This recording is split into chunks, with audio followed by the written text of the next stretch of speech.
And do you feel that this specific discipline with the vent unit has utilized your expertise? Well, yes, Probably the best because.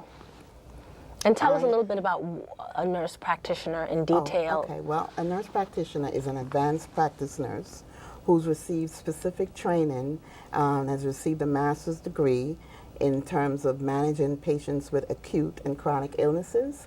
They're able to treat, diagnose, write prescriptions, and also collaborate with other physicians if need be in terms of managing the patient. And Nurse McGuire, what about you? Tell us a little bit about how rewarding it has been for you in terms of working on the vent unit. The rewards is to see the patient successfully being weaned off the ventilator, not on tube feeding anymore. They can eat and they can go home You to see the that families. 360 turnaround. Yes, that's just them. so successful. So if a lot of people do not know what ventilator dependent means, they don't know what a vent unit is. So this is an education for a lot of people in the community, but more so persons who may be dealing with this issue right now. So if someone's listening to this show today and they may be having to entertain putting a family member or an elderly person on a vent unit, what research should they do? What preparation can they do for this type of thing? Well, family members that are thinking about a ventilator unit and long-term care should probably, if I was in their position, visit the unit, visit the facility, and ask questions and see what the staff support is and see what's, how they manage the patients there.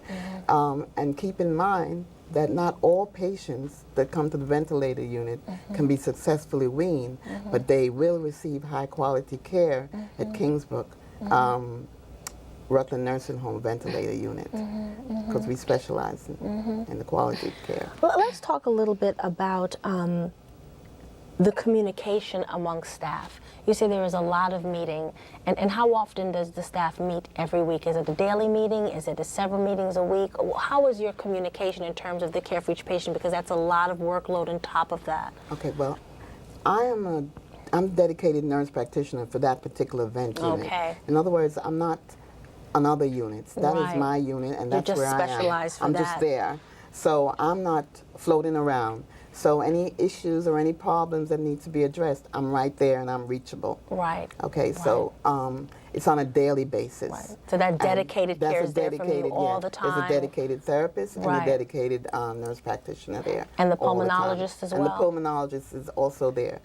He's not there daily. He's there on a weekly basis. We round, but he's at reachable at a one call away. So then you then develop a very, very intimate relationship with these patients because they're very much then... Not only with the patients, with the families. But the families, that's what I'm very saying. Very much so. Yes. The families and the patients who are entwined. Absolutely. And let me ask this too. So the families then become a very integral part then of the success process and the treatment process. So do you find that an encouraging thing? Because that's very encouraging because when the family members approach me and they say, what should I do? I would always tell them, visit, and even if you feel that the patient cannot respond to you, just talk to them, do sensory conditioning, and always hold their hands and make them know that you're there. Right, and sensory conditioning, you mean? Meaning touching, talking to the patient, holding their hands.